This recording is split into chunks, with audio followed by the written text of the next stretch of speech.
Hello, hi everyone.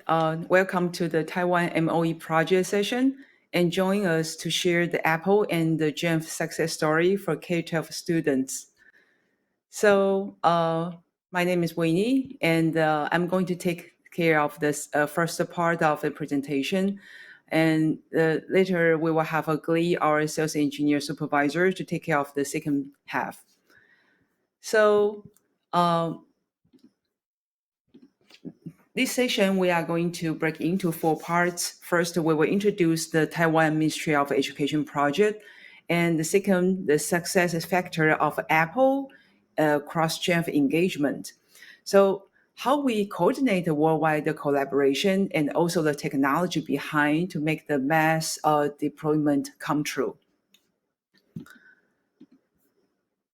So you can see that in this screen, Taiwan Ministry of Education project is a national project. So government plan to deploy 500K to 600K tablet devices for K-12 students, start from the Q2 this year.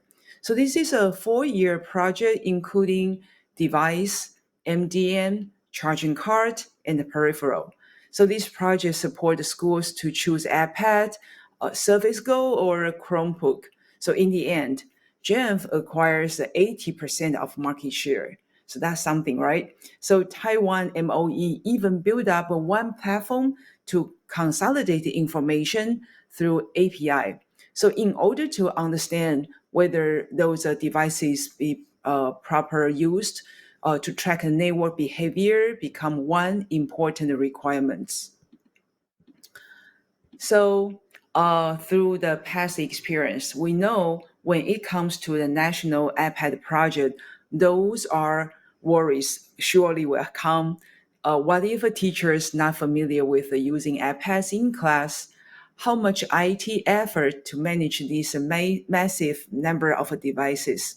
So how to manage iPads at home, how to collect the inventory reports, and how to proper use this iPad prevent our students, our young kids to see some improper internet content.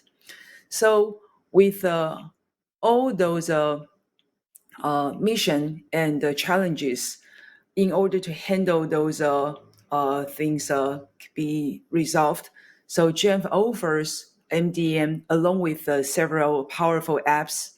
So you can see that through the Jamf Teacher app, teachers, they can easily managing iPads in class without the bothering IT time. So Jamf Parent is even more amazing. Parents, they can use their own cell phone, scan QR code, then manage the iPads. For example, the parents can decide the 6 p.m. to 8 p.m. The iPad can only use for doing homework. So safe internet is to help understand students' network behavior and prevent those improper websites such as adult violence and the gambling websites. So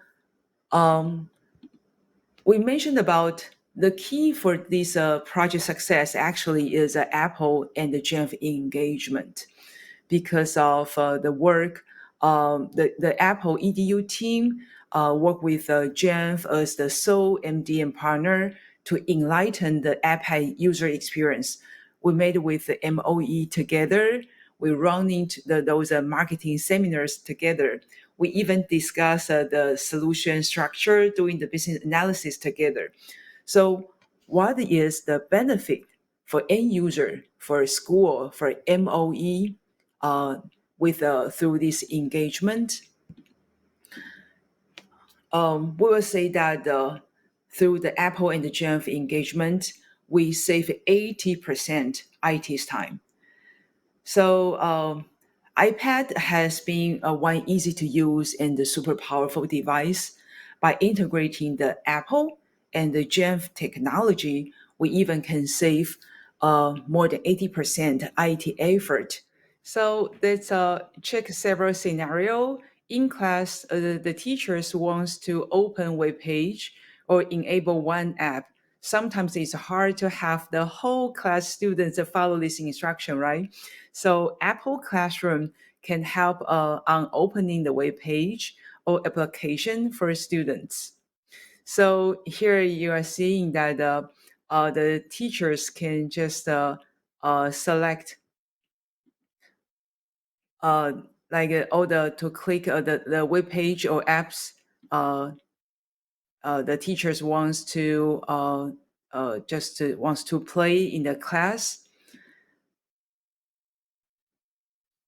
So you can see that from one click, you can see the students just all the student iPads directed to the web page the teacher wants. And also that we also have seen the several scenario is the teachers wonder, hey, what are the students are looking at? So through the Apple Classroom, it's very useful function, I would say. So the teacher actually can check the student's screen. Okay, and more than that, if the we just want to have the specific student the screen to project into the bigger monitor, of course the teacher can also do that through the teacher's iPad. So what we just mentioned is was an Apple Classroom. And talking about the Jamf teacher, it can also distribute the resources or restriction. And so what you can see is if I'm a teacher, I actually can use this teacher app to select the apps, applications I want to use. And for example, it's I only want to keep the YouTube, right, and or pages for this class. And if it's going to have the exam, I can also type the examination URL, which means that it's going to, student can only visit this website. Okay, so um, also that it's more than those application uh, and the website limitation. We also can remove like a spelling check if it's going to be an English test. So those function and management, the teacher can easily do that through teacher's iPad and establish this class. And also, I would say, if the class, the examination is going to be for the following 15-20 minutes, we can also set up the time. So after that, let's see what will the students see. So all the applications will be gone. So this will become a test mode. If the student want to go other website, it will also be blocked. So those scenario, we actually don't have to have the IT to get involved. The mathematics teacher, English teacher, they can easily do those things on their own. So as you can see that considering not all the teachers know how to leverage iPad in class, right? So Apple and the Jamf, we launched lots of online and offline the training sessions. We are seeing that through the process, we also receive a lot of good feedback. While Apple see the teacher share experience how to use iPad in teaching for each subject, Jamf showing the IT admin the automation of iPad management. So from zero touch deployment to smart group automation, from manage the Apple ID creation to share the iPad management. So one IT in elementary school even told us he used 3 hours to complete the whole semester setup. So the biggest difficulty he has is to recall Jamf platform ID password. Why? Because he log in once every half year. So here is the video. I want to show you this is even it's in Chinese eye, but you can understand what it means to set up the restriction on 嗨，大 iPad. 家好！你想要在课堂上使用3个步骤就完成功能上面的限制吗？让我们一起来看看怎么做。Let's go！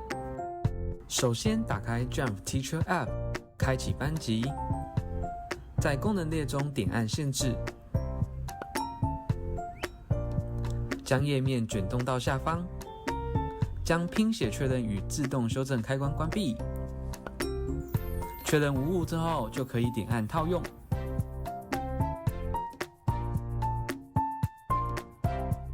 看到绿色勾勾就代表完成咯。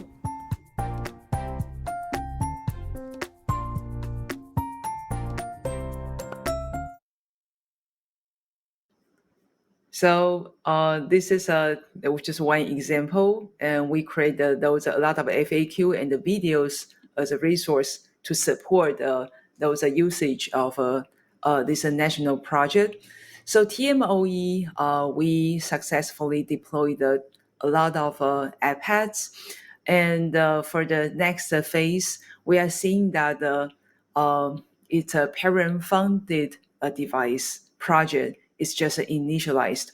So the one thing we would like to mention is considering the first phase is the 6 students shared one iPad, and also those budget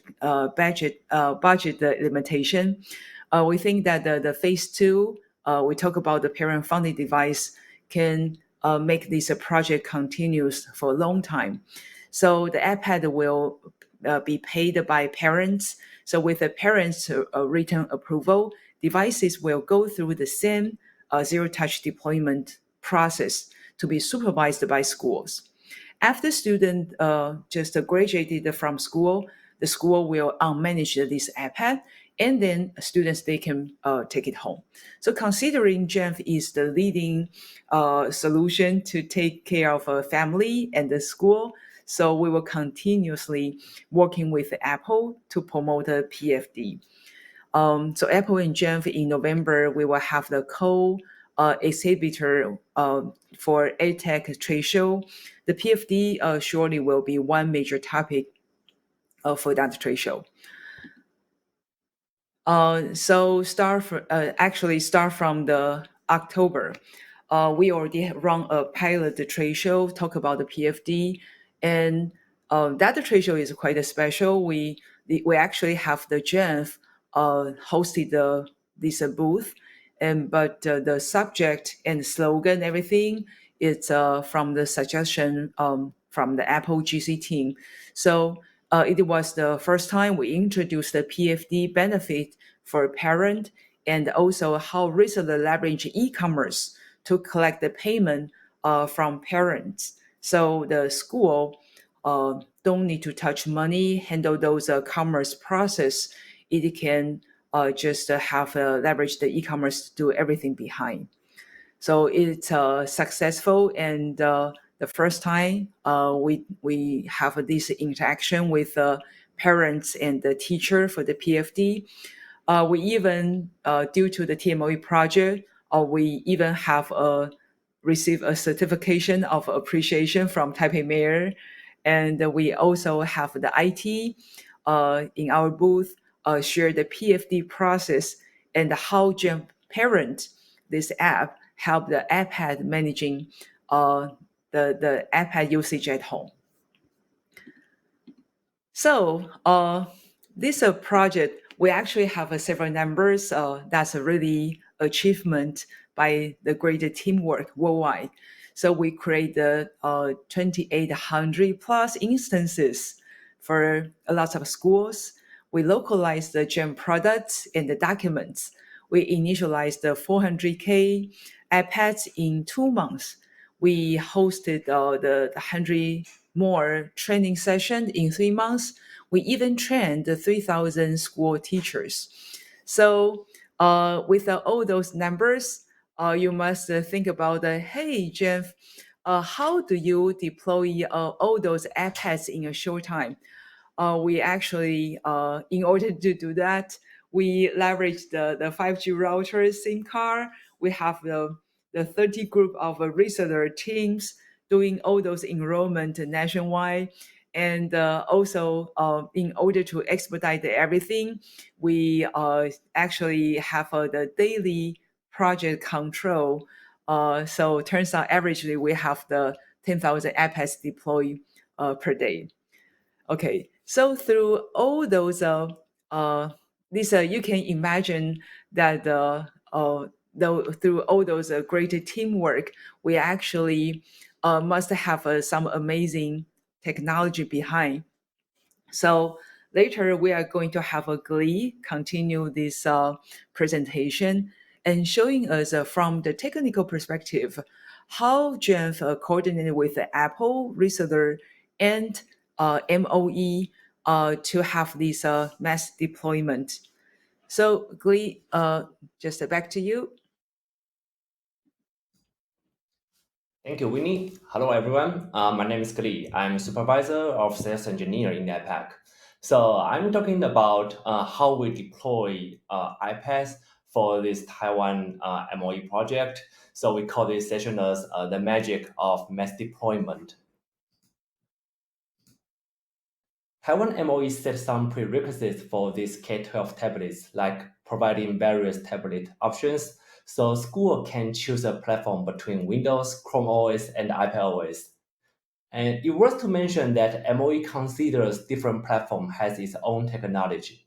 They need to select a best MDM for each platform instead of an UEM, which I mean Unified Endpoint Management.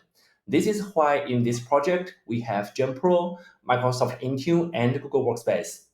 However, for some schools in countryside, they don't have many manpowers to manage devices. Or for some cities, they want to help schools to manage different platforms, tablets. It should also have something that MOE needs to build for these people. And that set the stage. MOE decided to build a custom UEM which integrate with selected MDM using API. So they selected about 10 features that MDM vendors need to support and must provide an API, like deploying applications, deploying configurations, or lock device when it lost, etc. So MOE customized UEM could trigger these basic functions across different platforms on the custom UEM. And our government learned a lot when they did another project 1 year ago. Yes, there was a pre-run project in prior to this time. In fact, they selected a UEM to manage Windows and iPad OS. At the moment, they also required the MDM vendor must provide API because of the same reason. MOE wanted to help IT administrator in countryside or branch of education so they can easily manage devices on the customized MOE UEM. But there was one thing significantly different. MOE didn't allow IT administrator to log into the original UEM portal. They only allowed IT administrator to use the MOE developer portal. The reason was the original UEM couldn't support so many administrator accounts in the same time. And also back to the time, no one realized that different platform has its own educational technologies. So they thought all the platforms are similar. Implementing some basic functions were enough. But when they launched the service, they received a lot of feedback. For example, teachers said they cannot use Apple Classroom. They need to wait a long time to deploy iOS applications, or they cannot adopt the latest technologies the Apple introduced in every new iPad OS releases. So the first requirement here was getting important for MOE. They must allow IT administrator to access the latest adaptable technologies right on GenPro. And it also brings a new challenge to us. IT administrator has a lot of credential needs to be memorized. So MOE built a custom identity provider many years ago. since the requirement described IT administrators should be able to access the management portal, GenPro also needs to support the custom IDP. And also, different roles in the custom IDP should receive different privileges on GenPro. For example, if a branch of education administrator log into a school's GenPro, they may have more privileges for setting global environment than school IT. And very last one is these iPads are designed for learning purpose. MOE and the parents also concerns the effect of using internet on these iPads. So we have a mission to protect our children on internet.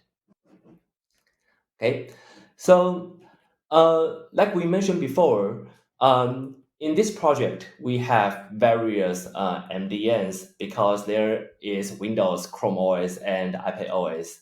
So MOE created a UEM portal, and they need to integrate with these MDM vendors. For others platform, we don't know, but for GenPro, we will use GenPro RESTful API. RESTful API is very handy to use because it supports JSON and XML file, and it's very easy understandable. So when we handed our API documentation to MOE developers, they are quite familiar with the documentation. They know how to do that, and they can right away to test it and build it. So this is also a key reason when when MOE is trying to evaluate different MDN, our API is a big win to MOE developers at back to the moment. And for the MOE customer identity provider architecture, which I mentioned before, MOE developed their identity provider many years ago. So they also required MDM vendors needs to support their teachers, their IT administrators needs to log in to the MDM portal like GenPro using the IDP credential. So fortunately, the IDP supports two protocols, which is OpenID Connect and STEMO 2.0.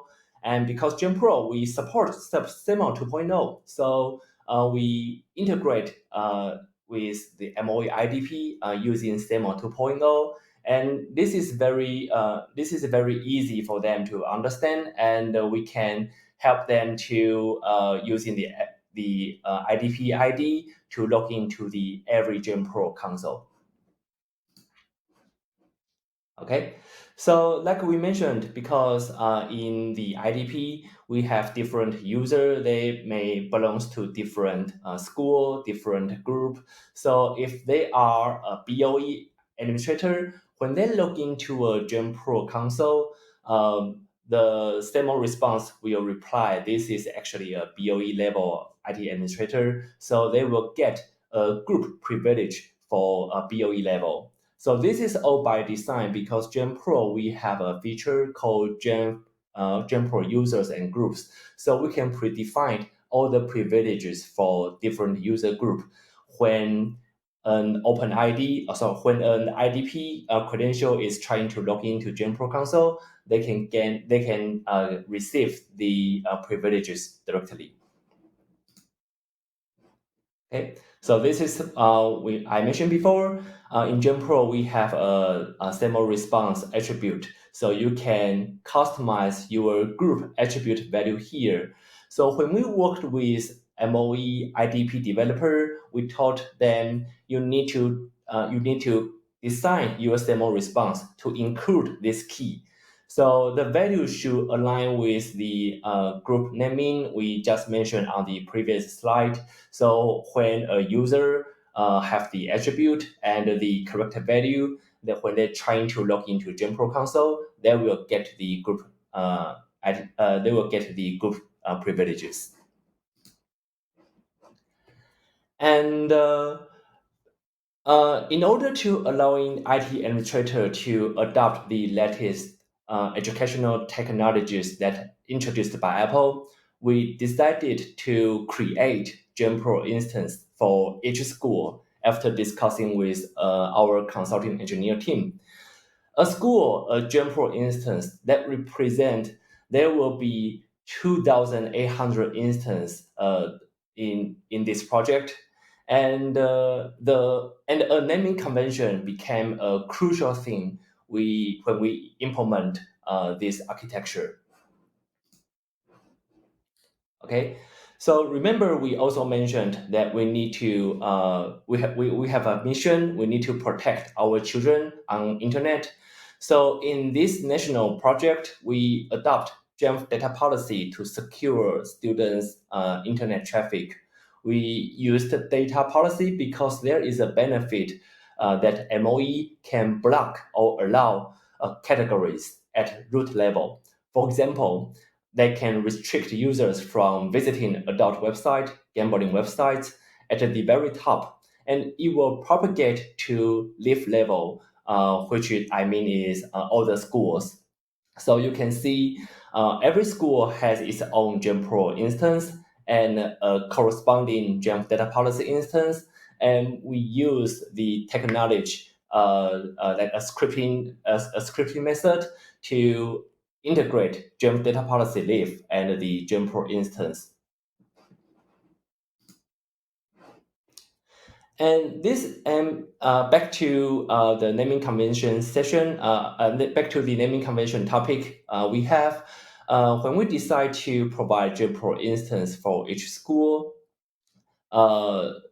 actually MOE IDP developer has some concerns because he mentioned if you provide 2,800 instance for schools, that means IDP developer needs to script in 2,800 times, which is very big effort for them, and it's quite impossible for them to doing that. So when we decide to offer 2,800 instance to schools, we also have a internal approved naming convention to these schools. So MOE IDP developer doesn't have to script in 2,800 times. They can follow a naming convention. They can follow a format when a user is trying to log into JPro. Then the IDP can bring some SAML response to us. Then they know where to go, and then we'll know which kind of privileges they will get. And implements the JPro RESTful API in a Python script. So when we try to offer the 2,800 instance for the schools, MOE has some baselines. For example, they want to deploy some configuration profiles. They want to deploy some applications. And because we need to integrate with the MOE IDP, so that means we also need to push SSO configuration to all the JPro instance. And also because we adopt Jamf data policy, so we also need to deploy the data policy configuration to all the JPro instance. So how do we do that? Actually, we created a template JPro server. So we configured all the baseline on the server that including the privileges for each user groups, like I mentioned, BOE or MOE or school IT. So we configured all the privileges there.